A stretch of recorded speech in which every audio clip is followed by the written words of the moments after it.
Leader of the House of Lords, Lord Tebbit, Conservative Party Chairman, Sheikh Hamza Yusuf, Islamic scholar who advised President Bush following 9/11, Simon Thomas, Plaid Cymru MP, and the comedian and writer Rhona Cameron.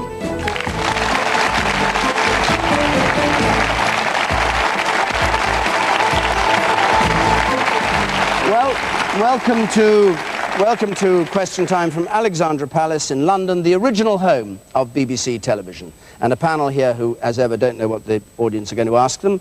Good evening. If you want to comment on what this panel says or what the audience says, you can, as ever, text us. 83981 is the number to text us on. And if you go to 155 CFAX, you'll be able to see what other people are saying. And if you're watching digitally, push the red button, you can do much the same. Let's have our first question, which comes from Claire Cober, please. Was a Birmingham school right to suspend a member of teaching staff when it emerged that he was a member of the British National Party who would be standing in the European elections? Valerie Amos. Well, I have to say that this is one area that I do agree with the Birmingham School on. I think that the kind of views which are promoted by the British National Party, where they are clearly saying that there are members of our communities that are not welcome in this country, these are not the kind of views that should be promoted. Now, I'm someone that, on the whole, wants to see free speech. I want to see people who are able to interact and talk about issues in our society. But at the same time, I feel very concerned, particularly now, when we are seeing increasingly attacks against members of Islamic communities in our country. We're seeing increasing anti-Semitism. We're hearing talk that this is all political correctness when we try to deal with these issues. I think we have to take a very, very firm stand. Would you kick out all teachers who belong to the BNP as well as people who are standing, even though it's a legal political party in this country? No, I wouldn't. It's not a matter of kicking out all teachers. I think that what is important is that there are clear rules about making sure that individuals are able to say whether or not they're going to stand for a political party. But it's the standing for the political party that's wrong, not holding the views. These are rules that apply across our political system.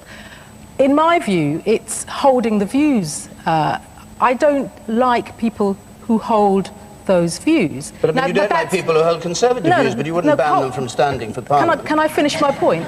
Not yet.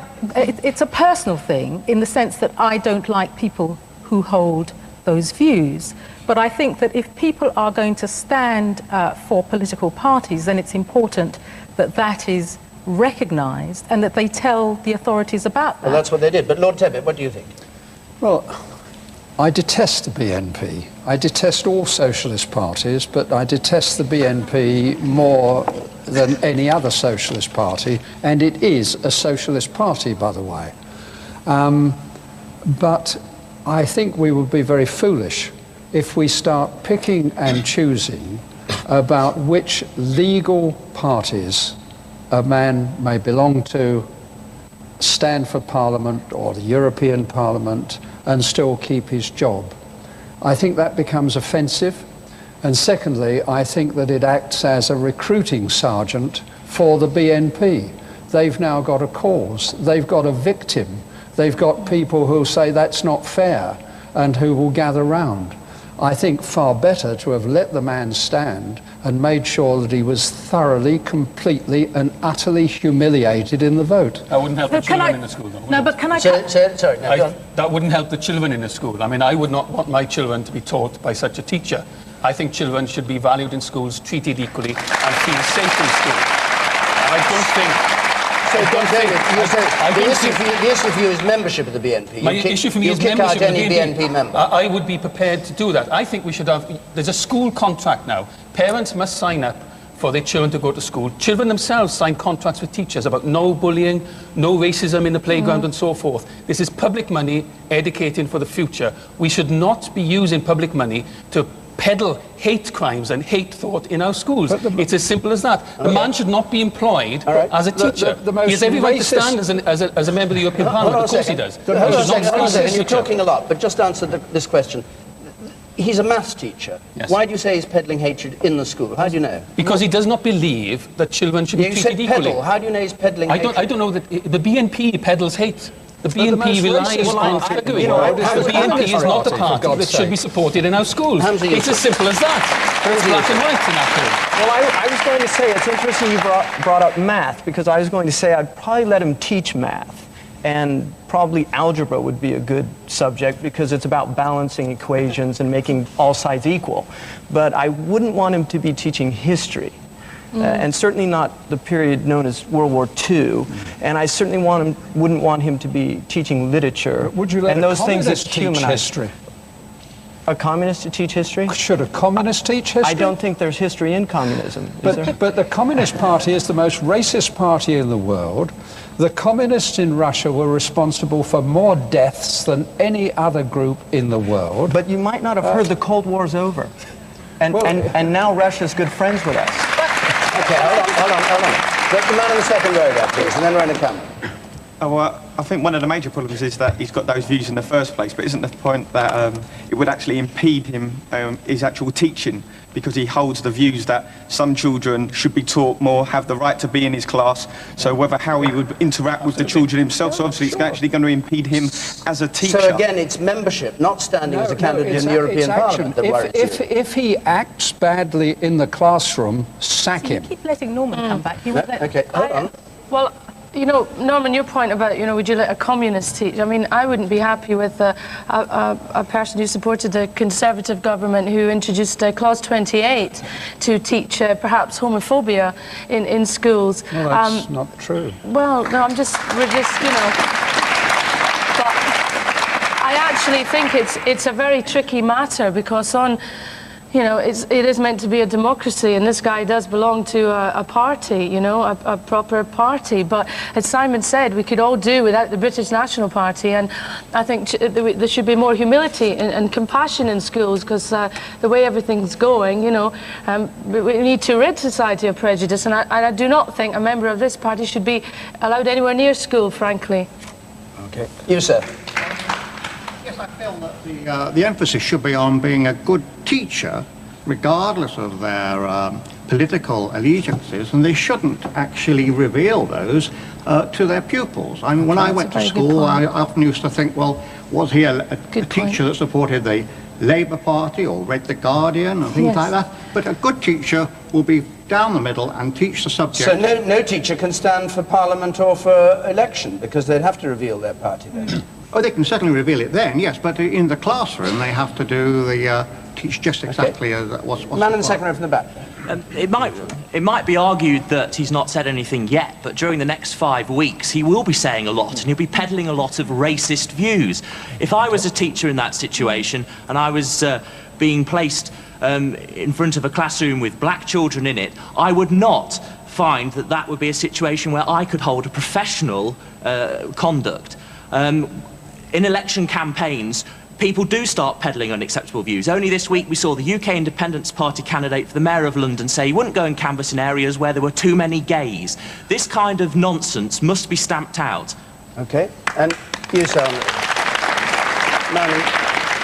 That's it. Is it that the fascists or the BNP are not Democrats is the real reason why this guy should not be teaching young people? They're not Democrats. They use democracy in order to hide behind and to carry out attacks on black, minority, ethnic people. That's what they do. They use democracy, they use Parliament. To me, they shouldn't even be standing for Parliament. Yeah. Valerie Amos, you wanted to come back on something Norman Tebbit said. Well, really, it's on the point that if you are standing as a candidate, you are revealing your political views.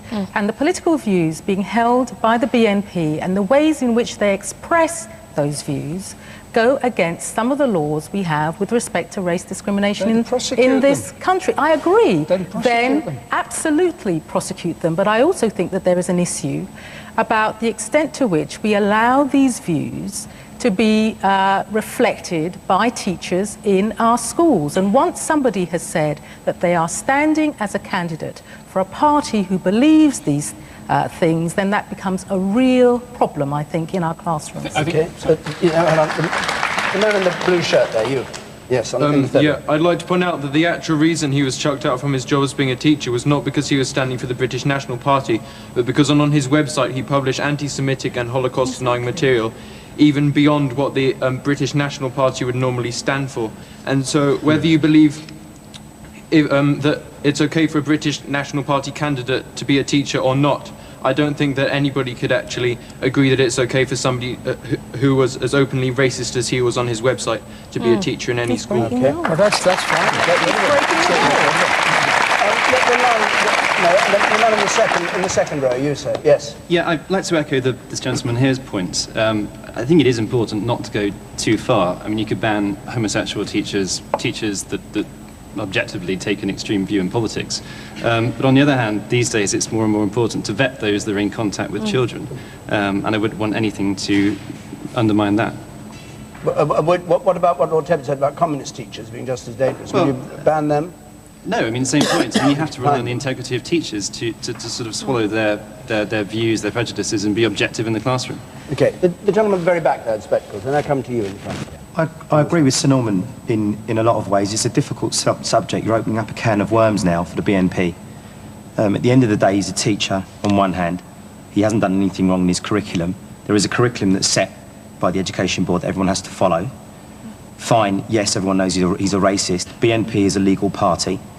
And now you've just given him a forum for him to get louder and louder and louder. I think they should just kept an eye on him. And if it had got worse, then pull in then. But really, you're then opening up a real big can of worms. A bit difficult with the stuff on the internet, though. Yeah, exactly. Just like keep an eye on it. For someone who has put anti-Semitic literature on their website and has publicly... I totally agree with you. I don't doubt that. But I think the point that Sir Norman was making was the fact that it's a legal party. I totally disagree with it, obviously. It's a legal party, yes, but we have to ask ourselves, do we want teachers in our schools? This is the point for me. Do we want teachers in our schools that believe that the children they're teaching are not equal? And they're paid with public funding. And paid from public funds. I just don't accept that. But you're assuming that's what he's taught. David, I'm assuming that's what he believes. I don't say he's taught. There's a lot of things that people believe. Whether they teach it, a fireman could believe in the British National Party. Doesn't mean he's going to stop putting out fires. But surely... But he's not teaching our children, and he's not treating people unequally. Okay. But surely the issue is about whether or not, in the things that this guy is saying on his website, he is breaking our laws in terms of the protection that we give to minorities in this country through our race legislation. But hang on, if he's breaking the law, as Norman Tebbit said, he can be prosecuted. Yeah, and nobody's prosecuting I absolutely think he should be prosecuted. You think he should be prosecuted? If he's breaking the law, he should be prosecuted. I'm with Valerie there, but the question you have to ask yourselves is, do you think it's right that someone should be able to object to an atheist teaching their children who are Christians? Do you think it would be wrong to have a Muslim teacher in a school where most of the pupils are children? I think it would be right to have an It's a very slippery slope. This is a Roman Catholic above all, what we've done tonight is to give huge publicity to this man who is not terribly important and who, as I say, should be humiliated at the polls. Okay, the man in there, and then we'll move on. I have a comment to make about, I think he shouldn't be suspended. And speaking from personal experience, I'm a maths teacher, I'm Indian, I'm Muslim, and I was called Paki last week by one of the students. But still, I think it is kind of, we are intolerant in a way of that point of view as well. We have to accommodate all views. Did you ask him if he could do a quadratic equation or not? That would have asserted your superiority. Okay, let's move on to another question. Olivia Shaw, please. Does the panel think that ex-diplomats should retire gracefully rather than try to influence current political thought? These are the 52 diplomats, many of them former ambassadors from the Middle East, who said that British and American policy in the Middle East was doomed on both Iraq and Israel.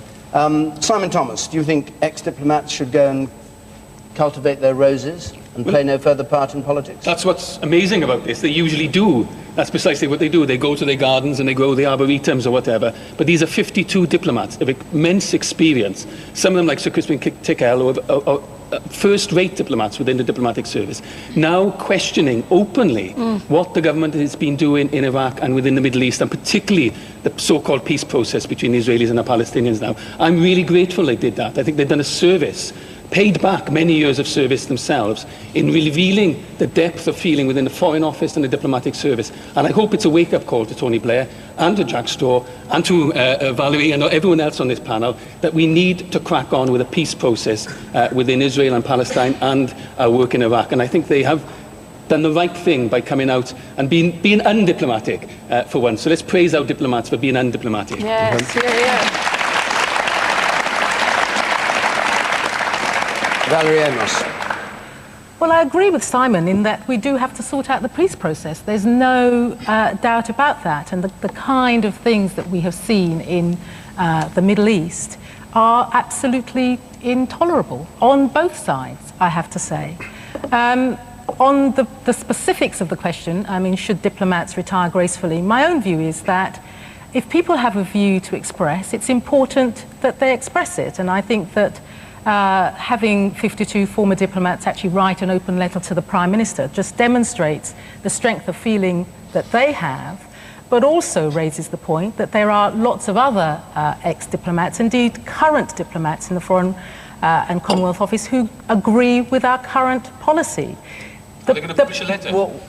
I don't know if they do agree. I think a lot of them don't want to lose their jobs. I mean, that's part of the problem. I mean, I would say that it's unprecedented, as far as I know, in British history. I mean, something like this, where 52 diplomats, I mean, to me, it just emphasizes how grave the situation is. And I think that they're really frightened. I mean, and I think they're courageous in doing so. And I also think that they should be listened to, because this is several hundred years of collective experience. Yeah. I mean, this is not something simply to ignore. I agree with you, it's not something to ignore, because I think it's really important that the kind of debate that we're having with the Middle East about the Middle East is one that we should have. But I'll give you an example. I was with, and I won't mention what country, but I was with an American ambassador who, in private, said that he was just disgusted with the policies from Washington, and he was in one of the Gulf states. And if that's his personal feeling, he's not expressing it for whatever reasons. So I think that you will find amongst many of these diplomats in the Corps, I think they're just overwhelmed because they hear the other side, don't forget. I mean, they get earfuls that people here don't hear. And I think, I mean, it's just, we're looking at such an incredibly perilous situation right now. Valerie Amos, are you discomforted by having 52 experienced diplomats who've served in all these places, criticizing government policy in quite such ferocious terms? No, I'm not, I have to say, because, as I say, it's an extraordinarily difficult situation, and it's a situation that's gone on over many, many years. The fact is that UK government policy has not changed over many years. US government policy on the Middle East has changed in the sense that we now have a president who agrees, finally, that a two-state solution in the Middle East is what we should be looking for, and that's been confirmed again recently. So I'm not discomforted by it. I think it's really important that people have an opportunity to put their view. But can I just pick up one point? No, you've spoken quite a lot. I'm going to bring in some members of the audience. And I'll come back to you. I mean, I just think this whole letter from the diplomats just goes to show, to illustrate again how arrogant our government is.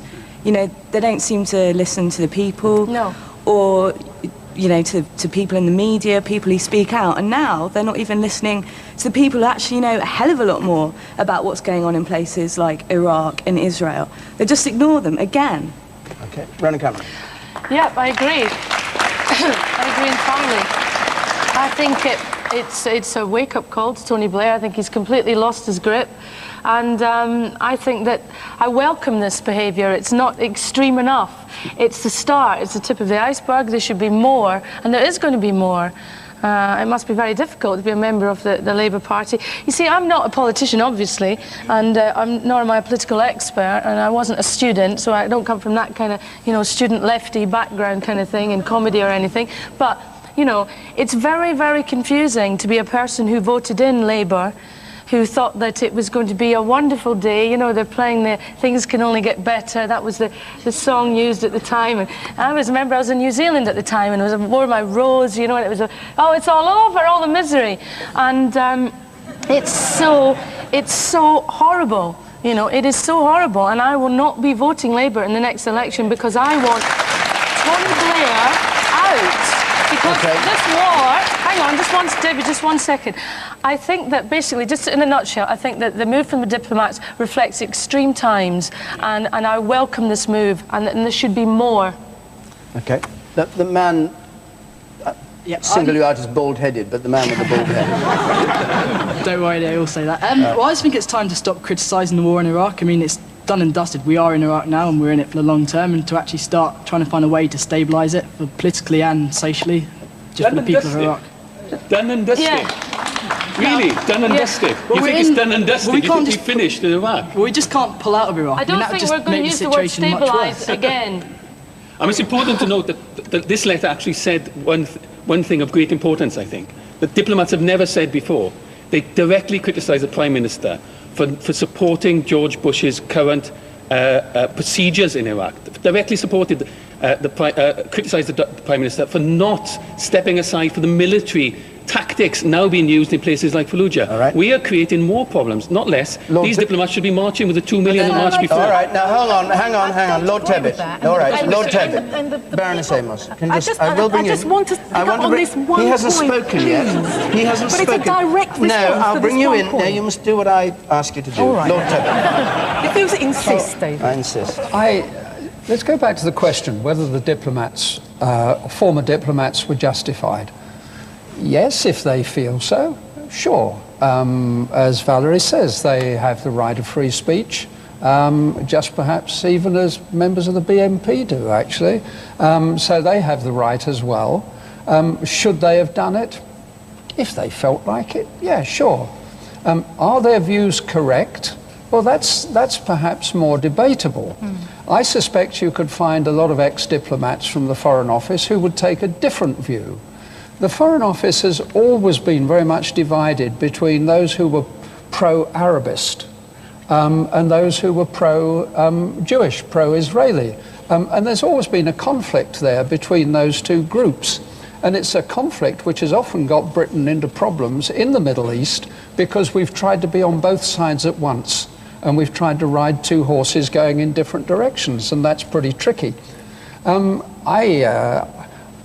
I have my reservations about the way in which the Iraqi war has been conducted, or more particularly, the way in which the post-war aspect has been conducted. The military operation to take Iraq was very well done, but I don't think that the consequences had been properly thought through. But I think also those diplomats were saying very much that they were unhappy about some of the developments in the Palestine-Israel context. One-sided and illegal, they said, British and American policy was. Yeah, I don't think either of those things is actually true, and I agree with Valerie that we've now brought an American president to support the two nations, two states solution. That is that we now recognize the rights of Palestine and the Palestinians as well as the rights of the Israelis. Well, I think that's a step forward. He also called Ariel Sharon a man of peace. Well, I wouldn't have gone that far. All right, we've got a lot of people wanting to speak, and Valerie Amos, I will not forget to bring you back in, That's having very not kind allowed to of you, come. That's David. all right. The woman at the very back there in black, please. I would like to point out that although we have President Bush supporting the two-nation policy, both Britain and the US are currently selling arms and weapons to the Israelis. Should they really be in charge of a peace process when they currently benefit from the war? Okay. The man up there in the very back row. Yeah, the man in the back row there, yes. I just want to take up a point made by Baroness Amos about having a debate on the issue of the Middle East. I think that's great, but what's a shame is that Tony Blair just isn't listening and nothing's changed there. I want to know also from the panel, do they think that as a result of UK-US-led policy in the Middle East, there's going to be greater risk of terror attacks around the world? And in particular, is it more likely that there'll be a terror attack in the UK? Okay, well, let's just deal with the Blair point, Valerie Amos. I don't agree with that point that we're not listening. We worked really hard with our partners to get to the roadmap and to get the acceptance around the world of the two-state solution. And, you know, a recognition finally from the United States, from our European Union partners, ourselves, and everyone else, that we needed to see Israel and Palestine side by side, both stable countries. Now, how we get to that is what is at dispute. And we all knew it wasn't going to be an easy process, because we still, on the one hand, have terrorism from the Palestinian side. We're seeing activities from the Israeli side that we have condemned in the strongest possible terms. For example, when they recently killed Sheikh Yassim, I mean, that was totally unacceptable. President But Bush didn't condemn it. We, the British government, condemned it in the strongest possible terms, publicly. And it's really important that we do that. That where we see activities that we cannot condone, that we make that clear. I think we have listened, and that's why we've got as far as we've got. But let's all remember that these processes take a huge amount of effort and time. Okay, the woman in the second row there. I'd just like to say that I think the letter is obscenely unbalanced and obscenely one-sided. There's no mention of Palestinian suicide bombers, no acknowledgement that Palestinian terrorists are a fundamental obstacle to peace in the Middle East. And just, sorry, to Baroness Amos, I don't see why we should condemn the killing of people who are sanctioning the murder of innocent people across Israel. My family who live in Israel, who live in terror every day, I think we should hunt down all the leaders of Hamas until we can guarantee that there might be security in Israel. Well, I'd like to say that unfortunately the day I arrived in the UK from the United States, one of the headlines was Hamza supports suicide bombing in Great Britain. And I'd like to take the opportunity to point out that that is actually Abu Hamza. And I know there was a picture of him, and unfortunately some people think all Muslims look alike. So I just want to point out he has gray hair, and I don't. So I'm not that Abu Hamza. But I find it very interesting that Baroness Amos said terrorism on the side of the Palestinians and activities on the side of Israel. And I think that's one of the major problems. Until state terrorism is recognized and condemned, you know, and two wrongs don't make a right. I don't believe that, but I think it's very important that we identify state terrorism when Palestinians' houses are being bulldozed, when people like Tom Hurdell, a very brave British man at the age of 22, is protecting Palestinian children and ends up getting shot in the head by an Israeli sniper. When Rachel Corrie is bulldozed by an Israeli man who's about to bulldoze a Palestinian doctor's house. I mean, I think people don't realize we're dealing with 50 years of humiliation. Yeah. You want to come back on this? Well, first of all, talking about bulldozing homes and little children, they don't bulldoze normal homes of innocent people. It's the homes of suicide bombers. No. People who have tunnels under their house. That's called collective guilt, and that is unacceptable in our system of law. You do not bulldoze. If somebody murders somebody here in Bradford, does the British authorities, do they arrest the whole family? Israel's a democratic. Can I say Israel is a democratic state? At least they're letting in those two people to protect people. Do you think the other Middle Eastern Muslim countries would be allowing other people in to protect? Yeah, that's a straw man argument, a fallacy. The reiteration of the wrongs, the terrible wrongs which have been committed on both sides, and which are continuing to be committed, does not necessarily advance us towards an ending of those activities. I think we have to accept that it is almost impossible for a democratically elected leader of Israel to go as far as he needs to do in order to make peace with Palestine. And Sharon is actually taking risks in that sense in what he is doing. I think it is impossible to see a government in Palestine able to do what is required to reach a peace with Israel. I think what is necessary now is for a little bit less of the reiteration of the wrongs, and for the powerful states who can bring this war to an end to get in there and do it. And America is one, because America at the end of the day can force the hand of Israel. The Saudis and the Syrians can force the hand of the Palestinians. And I think the sooner the Syrians and the Saudis and the Americans get together to try and dictate peace terms on their client states, the sooner we will get a peace. I do not see any other way of doing it. Okay. There are 10 of you with your hands up, but we're halfway through the program, and I'm afraid I'm going to have to move on to another question. Before I do that, Question Time moves to Birmingham next week, and on the 13th of May, we're in St Andrews in Fife. If you'd like to be in either of those audience, call us on 09011 114 411, or go to the BBC's website, the BBC/Question Time, and you can also there debate some of the issues that we're discussing tonight. But our next question, if I could have it, comes from Alex Casale. If an Eastern European immigrant gets on his bike and comes here to look for work, should he be given a job?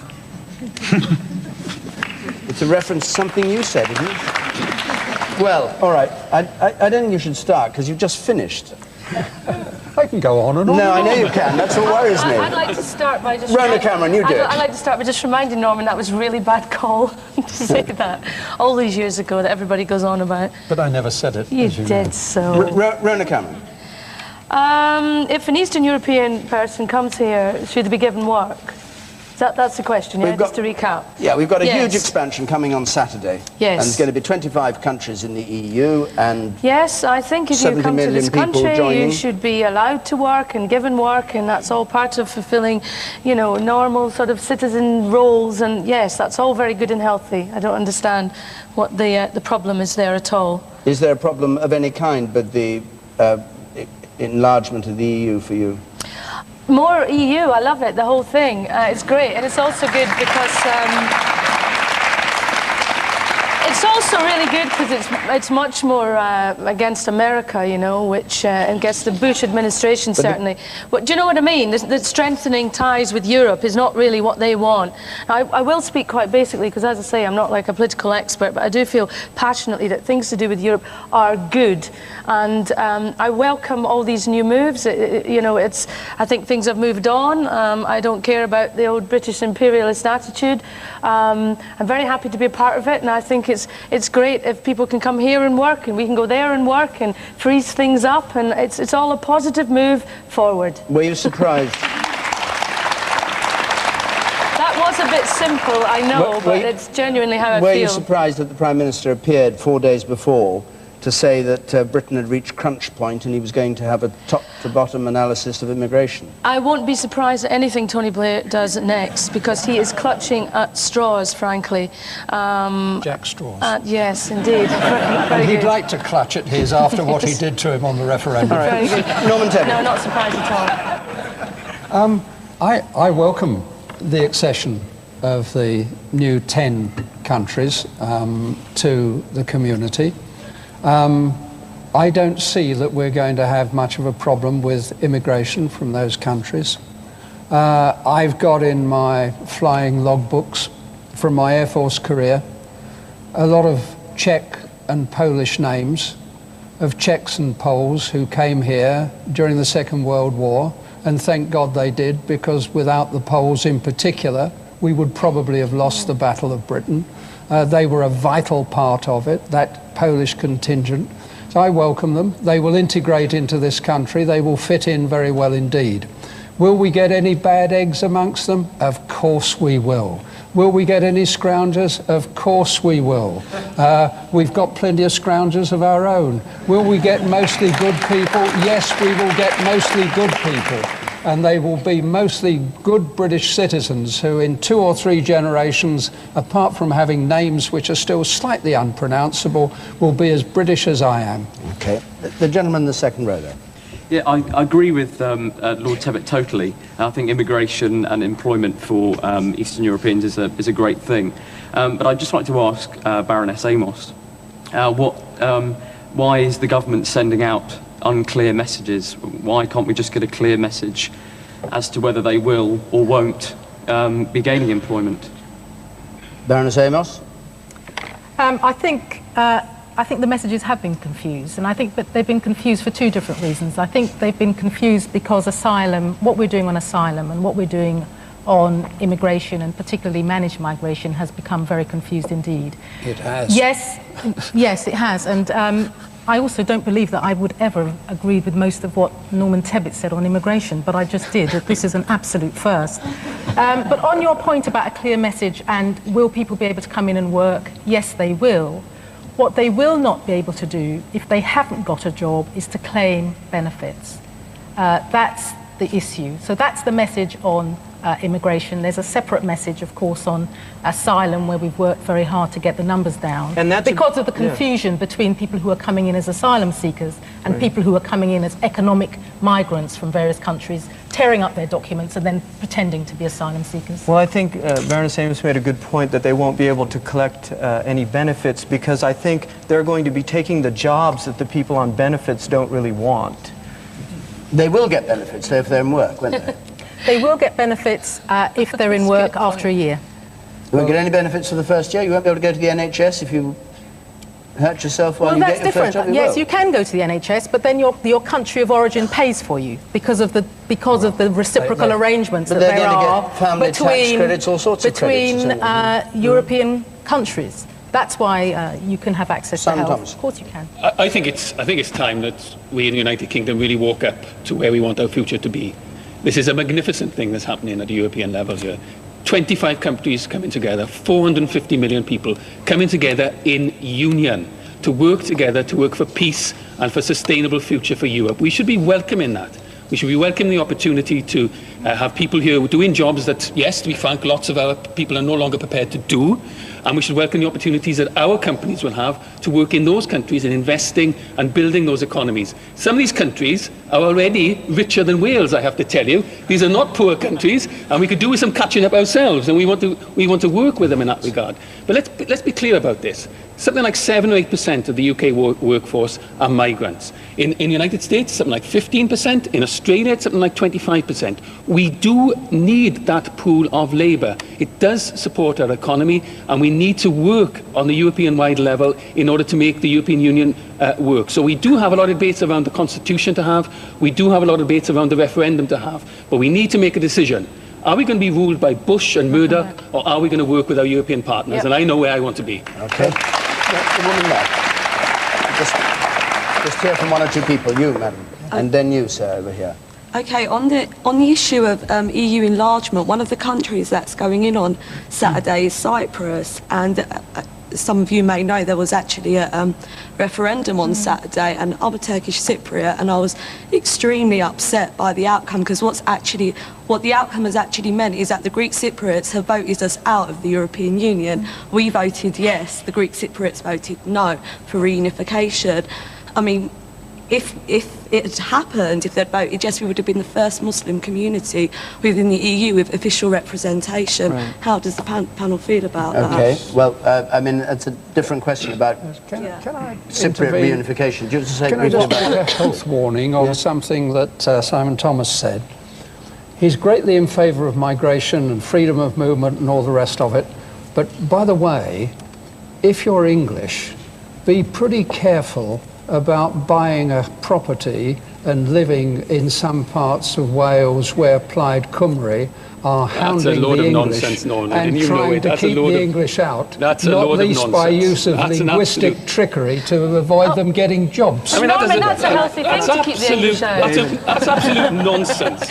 I mean, are you honestly telling me that the 500,000 English people living now in Wales aren't enjoying themselves there? I mean, I think they are. In South Wales they are, because the Plaid Cymru are not in charge. Are you telling me that if you had a Slovakian coming over as a nurse, you wouldn't want them to speak English? He's a separatist for Wales from England, but he wants to join England into the European... No, I want Wales to join you. Come away, Simon. You made me lose my voice now. You made me so annoyed. Well, that's a good thing, because we'll be able to hear from the man in the second row there. I mean, like everybody else, I fully support the enlargement of the EU, and I think people forget that it's a two-way street. And although the majority of the movement may be in our direction for obvious reasons, there's a huge number of people who will enjoy the benefits of being able to access the things that those countries have to offer.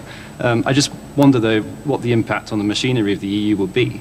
It seems to me that the EU is becoming more and more detailed, and more and more decisions are having to be made. And at what point does the enlargement of the EU become unwieldy? And will we see an impact on the day-to-day efficiency of the EU? Well, I mean, the question you talk about, good for 25 people in a union, is, I mean, the Tory party today talked about a country called Europe and said they didn't want to belong to a country called Europe. Do you want to belong to a country called Europe? Do you think that's the way to go? Well, I heard Michael Howard the other day saying that countries make treaties with each other. Don't belong to a state, and I think I'd quite like to stay at that level. I support the common market. And unions have constitutions. And golf clubs, as somebody said the other day. Norman Tebbit. Parties, including Plaid Cymru's constitution, which is welcome to all English and anyone else who wants to live in Wales. I wouldn't like to see... No, hold on a second. No, I don't really want to go into Cyprus for the moment, saving your grace, because I think it's a different issue. Norman Tebbit, do you think the enlargement, and you're very much against the constitution for Europe and all that, do you think the enlargement inevitably will lead towards that pressure, even if Britain resists it? Well, what is clear is that we've got to have a new working arrangement within Europe to accommodate the new members. The present system was unwieldy anyway, and with another 10 new members and others in sight, it simply will get worse and worse and worse. And there are only two possibilities. You either go towards a country called Europe, in which the capital city is Brussels, and that's it. And that's where the Constitution would lead us.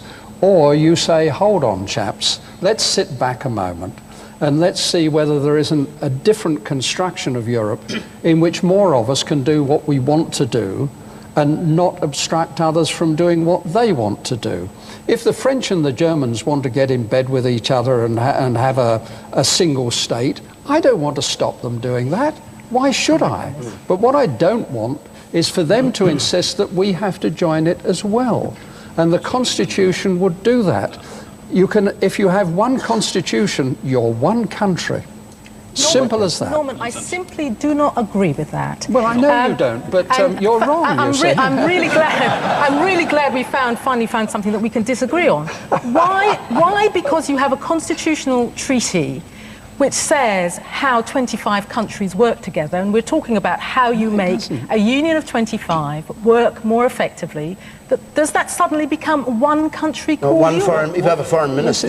We actually, in the United States... Can I just finish off on this point?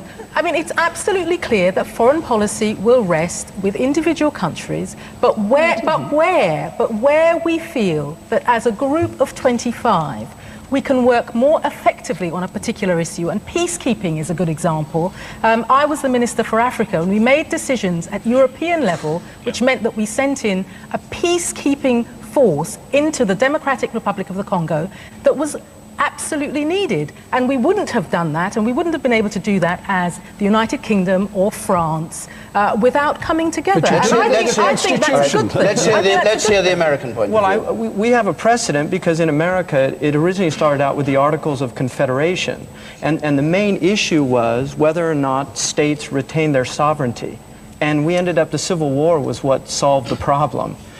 Prior to the 600,000 dead. Exactly, and so this is a very important point in Europe's history, what they decide to do now, because it could end up, unfortunately, if we trust history, which we should, it could end up going down the road being the very issue that will lead to violence and so your instinct would be, on the American experience, that they better work it out now, what exactly they mean. No, but that having one constitution is a bad thing. Well, no, the Constitution was called the Great Compromise.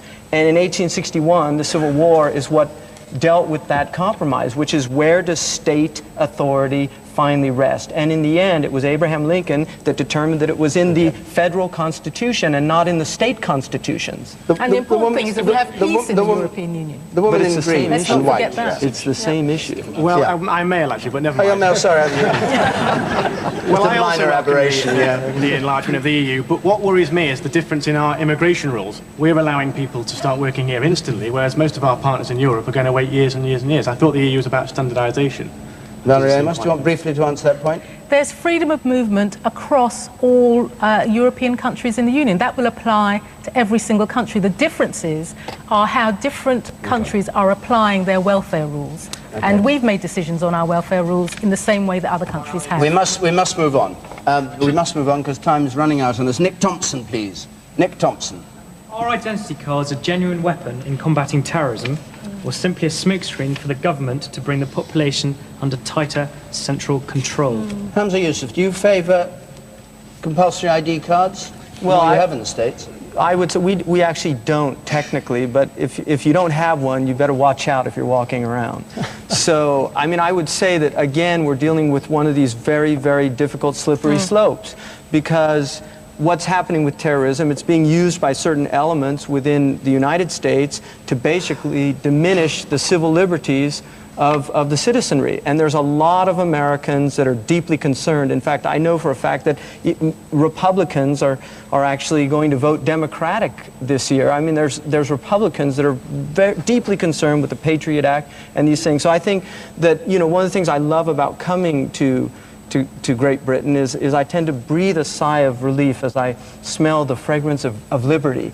And I'm really worried about losing that pleasant atmosphere that you have in this country. I mean, last year I didn't have to show my ID to fly to Scotland. This year I did.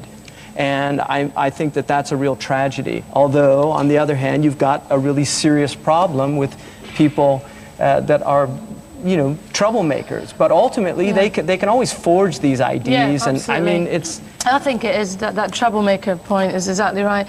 I think that, I don't know, I mean, personally, it's one of these things you have to look at. Well, personally, it wouldn't bother me if I had to carry an identity card. I carry a driver's license, I need a passport, I need to give the names of my great-grandmothers if I want to pay my bill.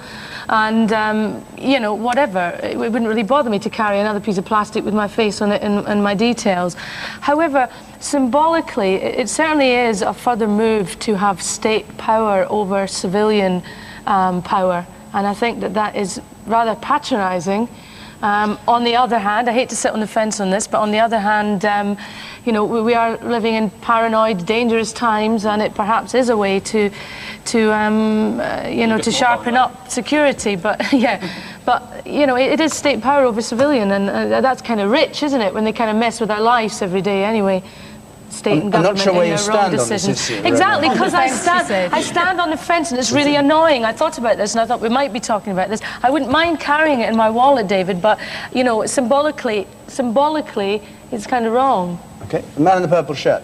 Yes, as I understand it, I think the proposal is that these be made compulsory in 2013. Now, perhaps I'm pessimistic, but I think we might be subject to attack somewhat before then. Yeah, we'll all be dead then by the imminent nuclear strike that's going to happen probably by the end of this decade due to the demise of the globe. You can laugh, but that's what's ahead of us. The woman in the back there. Sorry. Can you get to the person at the very back? Would Sheikh Hamza please explain a bit more about the Patriot Act, because I don't believe it has got enough publicity in this country, and I believe it should be something that should be questioned, the civil liberties. I personally wouldn't mind carrying an ID card, but I would like to know more about I wouldn't like the fight on terrorism to be blown out of proportion. Well, we can't have a seminar on the Patriot Act, but maybe you can just briefly I won't do explain. that, but briefly, I mean, people now, the writ of habeas corpus, which is, I think, something we're all very proud of in the West, is lost. I mean, you have American citizens that have been basically arrested and have no recourse to legal representation. And I think that, you know, these things are a sign of the times, but I think there's something, a lot of people died in these lands to ensure that we would be free people. And I think that to forget the numbers of people that died, that we might be free people and not be controlled by government. And all of them were very wary of government, and I think that we should also maintain that vigilance. Simon Thomas. I think we're at a real crossroads here. We are used to a free, liberal, tolerant society. We are under threat. Partly by terrorism, partly due to the actions that we've taken ourselves. But, you know, that's the situation we find ourselves in now. So we need to think about how we actually deal with this. Now, I'm convinced that identity cards do not deal with terrorism. All those who carried out some recent atrocities had identity cards. Spain. It's intelligence in Spain, in 9/11 and so forth. It's intelligence that deals with terrorism. £3 billion minimum is going to be spent on this scheme. That's money I'd like to see spent on solving some of the problems that give rise to terrorism in the first place, and solving some of the intelligence difficulties we have in acknowledging and knowing where that terrorist threat is coming from. And the second thing, I think the second thing I have to say, David, just quickly, is that I think we can all feel fairly relaxed, perhaps like Rhona, about the idea that our passport come driver's license come everything else is there. The question is not the identity card itself. It's the database that the government keeps on us as individuals about all our information. That has not been answered. And I would say this, until we have a written constitution in this country that guarantees what our freedom is and our relationship with the state, then we should not give the state the power to have identity cards over our lives. Okay. The man in the blue with a green stripe on you, sir. You're discussing identity cards in relation to terrorism, but we were just discussing about our fears of immigration. Surely identity cards would solve the problem of illegal immigrants to this country? Norman Tebbit? In what way? I think anybody who is clearly and decisively of one view or the other on identity cards hasn't thought very much about it. I think it's very difficult not to be somewhat on the fence on this issue. First of all, let me say that I believe that my right to walk down the street is not dependent upon the state giving me that right or giving me a piece of paper which says I have that right. And I'm very reluctant indeed to let the state, by giving me a piece of paper, say they're giving me that right. It's mine. It always has been. And that is why we and the Americans come to the same conclusion, which is very different, I might say, to that which is held by most people on the continent of Europe. But on the other hand, I acknowledge that we're living in extremely difficult times. I don't like the expression war on terrorism because it's not a war in that sense. But during those times, we do have to concede some of our liberties in order to save our liberties. So I come down in the end saying, yes, I might agree. That sounded like George Orwell. Well, we did during the Second World War. Yeah. We had to intern people without trial during the Second World War. And we had to do all sorts of difficult things of that kind. I mean, but at the end of the day, if I may just finish with this sentence, what makes me most uneasy about identity cards is not that they would be abused by this government. I don't believe they would be. But I am not sure that they wouldn't be abused at some time further down the road by another government, and particularly by that government in Brussels, which is essentially corporatist, authoritarian, centralist, and somewhat fascist. Well, I think the first thing to say is that I don't think that identity cards in any way would solve all the problems that people think will be solved by us having ID cards. And I certainly think just a narrow relationship between ID cards and terrorism, that somehow ID cards is going to solve a problem of terrorism, I don't think that washes at all. I think the issue... That's what you said initially. Not at all. It's not. It wasn't. What David Blunkett said initially was it was a part of the fight against terrorism. part of the fight against terrorism.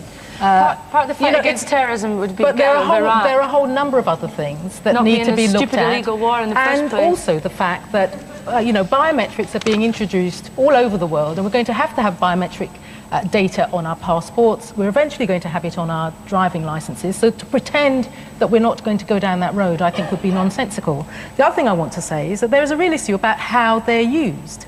And there is an issue about whether or not we move to compulsion. Now, the decision on that will not be taken for another 10 years, and when it is taken, it will be taken by Parliament. It will be put to Parliament, there will have to be a vote, and it would have to be agreed in the context that existed at that time. Okay, Nick Thompson asked a question. What do you think? I personally am very worried. I agree totally with Lord Tebbit. I think that my one worry is the future government. But I also worry that the present government, which hasn't really given us the real reason for going to war in Iraq, or with the Hutton inquiry has shown us that they can perhaps play with information, not tell us the entire truth, might actually use the information to perhaps, maybe not sinister, but... we'll all be rounded up. Everybody like me who was arrested for my involvement with the anti-nuclear movement in the early 80s will all be rounded up when things get out of control. You think it'll be on your record? Why is my HIV status relevant? Why is what? My HIV status relevant. That's apparently what's going to be put on. Why are they going to be in shops? Identity card readers. I don't think... Is your HIV status... Apparently on the... Well, according to your BBC News report. Don't trust them. The decisions about the data have not been taken yet. But isn't this the danger? We've taken a decision on principle, without knowing about the data. All right, let's hear from the three people. There's three people up there. Hold on a second. There are three people all with their hands up. Let's just go along. 1, 2, 3. Briefly, if you would. The woman first of all on the right. I hardly think that an ID card is going to prevent terrorism, but I do think that this country has been a soft touch for illegal immigrants for far too long, and I welcome any move that's going to prevent this for the future. Okay, and the man next to you. I think it's phenomenal what's being justified in the name of the war on terror. We already have a number of people detained in Belmarsh without charge, and amazingly, without even being questioned for months on end. I think the ID card will just be used as a tool to deny basic human rights, and I really fear that we're going to end up living in a police state. Okay. And you. If the public's got nothing to hide, then why should they be so afraid of simply carrying something with their identity on? Okay.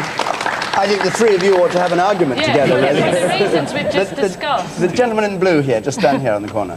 I just think it's an excellent idea, because then in Wales, when the English come over, we can see that they're English by their identity cards. And we can come up from the coal mines wearing daffodils and leeks and leave the sheep alone, play rugby, and all the other cliches you want to bring up, Lord Tebbit. And what you said was absolutely disgraceful. It's not far off what the BNP get away with saying. Oh, Beauregard.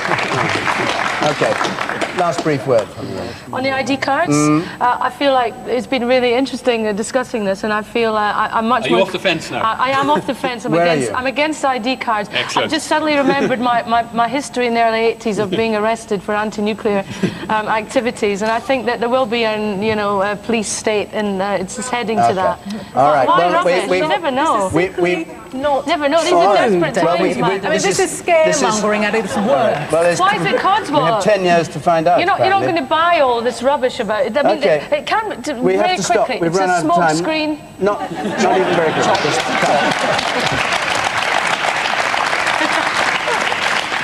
Apologies to those of you who didn't get in. Our time's up. You can carry on the debate on the website. It was her fault. My thanks to the panel here, to all of you who came here to London to take part in the programme. We're going to be in Birmingham next week. The Labour Minister Yvette Cooper, Nicholas Soames, the Shadow Defence Secretary, Lord Steele, the former leader of the Liberal Democrats, Bishop John Sentimer. This is one area that I do agree with the Birmingham School on. I think that the kind of views which are promoted by the British National Party, where they are clearly saying that there are members of our communities that are not welcome in this country, these are not the kind of views that should be promoted. Now, I'm someone that, on the whole, wants to see free speech. I want to see people who are able to interact and talk about issues in our society. But at the same time, I feel very concerned, particularly now, when we're seeing increasingly attacks against members of Islamic communities in our country. We're seeing increasing anti-Semitism. We're hearing talk that this is all political correctness when we try to deal with these issues. I think we have to take a very, very firm stand. Would you kick out all teachers who belong to the BNP as well as people who are standing, even though it's a Leader of the House of Lords, Lord Tebbit, a Conservative Party chairman, Sheikh Hamza Yusuf, Islamic scholar who advised President Bush following 9/11, Simon Thomas, Plaid Cymru MP, and the comedian and writer Rhona Cameron.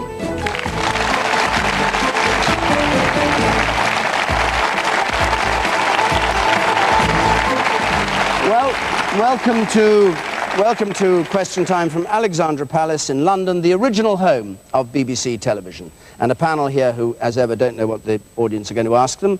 Good evening. If you want to comment on what this panel says or what the audience says, you can, as ever, text us. 83981 is the number to text us on. And if you go to 155 CFAX, you'll be able to see what other people are saying. And if you're watching digitally, push the red button, you can do much the same. Let's have our first question, which comes from Claire Cober, please. Was a Birmingham school right to suspend a member of teaching staff when it emerged that he was a member of the British National Party who would be standing in the European elections? Valerie Amos. Well, I have to say that... I think we should have... There's a school contract now. Parents must sign up for their children to go to school. Children themselves sign contracts with teachers about no bullying, no racism in the playground and so forth. This is public money educating for the future. We should not be using public money to peddle hate crimes and hate thought in our schools. It's as simple as that. The man should not be employed as a teacher. He has every right to stand as a member of the European Parliament. Of course he does. You're talking a lot, but just answer this question. He's a maths teacher. Yes. Why do you say he's peddling hatred in the school? How do you know? Because he does not believe that children should be treated equally. Peddle. How do you know he's peddling hatred? I don't know that the BNP peddles hate.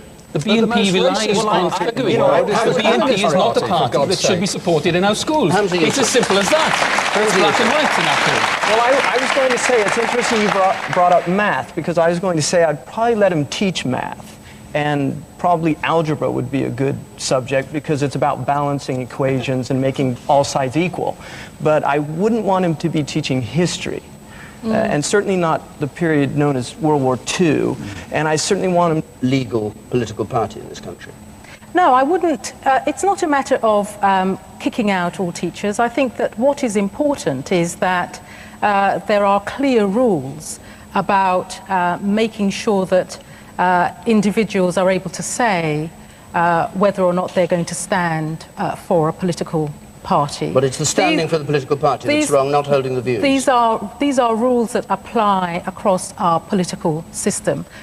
In my view, it's holding the views. I don't like people who hold those views. But you don't like people who hold conservative views, but you wouldn't ban them from standing for Parliament. Can I finish my point? Not yet.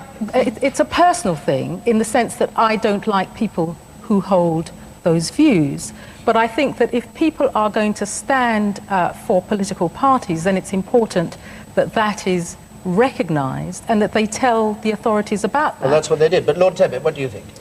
Well, I detest the BNP. I detest all socialist parties, but I detest the BNP more than any other socialist party, and it is a socialist party, by the way. But I think we would be very foolish if we start picking and choosing about which legal parties a man may belong to, stand for Parliament or the European Parliament, and still keep his job. I think that becomes offensive. And secondly, I think that it acts as a recruiting sergeant for the BNP. They've now got a cause. They've got a victim. They've got people who say that's not fair and who will gather round. I think far better to have let the man stand and made sure that he was thoroughly, completely and utterly humiliated in the vote. That wouldn't help the children in the school, though. No, but can I... Sorry, no, go on. That wouldn't help the children in the school. I mean, I would not want my children to be taught by such a teacher. I think children should be valued in schools, treated equally, and feel safe in school. I don't think... So, David, the issue for you is membership of the BNP. My issue for me is kick out membership of the any BNP member. I would be prepared to do it.